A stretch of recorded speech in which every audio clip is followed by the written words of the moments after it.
லூக்கா 10:40. மாட்டாளோ பற்பல வேலைகளை செய்வதில் மிகவும் வருத்தம் அடைந்து அவரிடத்தில் வந்து, ஆண்டவரே, நான் தனியே வேலை செய்யும்படி என் சகோதரி என்னை விட்டு வந்திருக்கிறதை குறித்து உமக்கு கவலை இல்லையா? உதவி செய்யும்படி அவளுக்கு சொல்லும் என்றார். இப்போ வேலையை மேன்மை பாராட்டுகிறவர்கள் இந்த மாத்தால் என்ன பண்றாங்க? பற்பல வேலைகள். வேலைன்னு ஒண்ணு குறிப்பில்ல, பற்பல வேலைகள். எல்லா வேலைகளும் நீ செய்யற எல்லா வேலையும் நான் சொல்றேன். ஆண்டவர் இப்ப வேலை வேலை வேலை வேலை சொல்றோம். நல்ல வேலை கிடைச்சா ஆண்டவர் வந்துடும். ஆலயத்துக்கு தான் வரல, வீட்லயாவது நீ அவர் கொடுக்கிற 1 மணி நேரத்தை கொடுக்குறியா? பிஸி வேலை வந்துடுச்சு. அந்த வேலையை காட்டிலும் கர்த்தர் சிறியவராக மாறிட்டாரு. அந்த வேலையை காட்டிலும் ஆமா, தானியேல் என்னதான் நடந்தாலும் அந்த நேரத்தில் போய் தொழுக ஆரம்பிச்சிருவான். ஆண்டவரை உட்கார ஆரம்பிச்சிருவான். முழங்கால் படிக்கிட்டு உட்காந்து வாசல் கதவை திறந்தானா கர்த்தர் அவனோடு பேச ஆரம்பிப்பார். அந்த நேரத்துக்கு வந்து உட்காந்துருவான். நம்ம அந்த நேரத்துக்கு ஒரு பயம் இல்லை.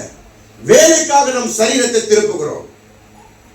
பற்பல வேலைகள். தேவனுடைய வார்த்தையை கேட்டு அதன்படி கீழ்ப்படுகிற எண்ணம் நமக்கு வரமாட்டேங்குது. எல்லாமே நம்மளுடைய தேவைகள் போட்டு அழுத்தம்படி நம்ம ஒப்பு கொடுக்கிறோம். தேவைகள் என்ன இருக்கு? உலகமும் அதுவும் நிறைவும் அவருடையதா இருக்குது. அப்ப உன்னுடைய தேவைகள் தனிப்பட்டதாய் ஓடுற. ஏன் ஓடுற? தனிப்பட்டதா எல்லாமே தேவன் கரத்திலிருந்து வரும் சொல்லி ஒரு விசுவாசவை, தேவனிடத்துல தான் நான் பெற்றுக்கொள்ள வேண்டும் என்ற ஒரு விசுவாசவை. வேலைக்காக உன் சரீரத்தை திருப்பாத. உன் ஆவி குறுகி போய் கொண்டிருக்கிறது.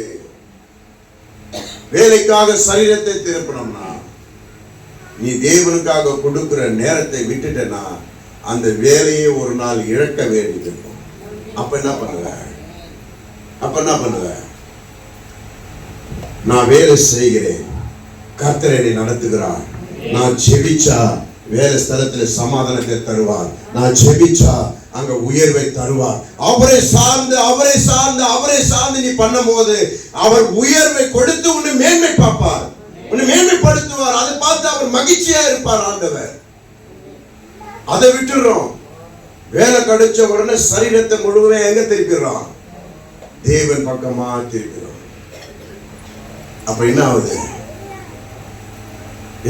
மேன்மை எங்க வந்தது? வேலை ஸ்தலத்துல வந்து படிப்பு, வேலை, இதுதான் முக்கியத்துவமா ஆயிடுது.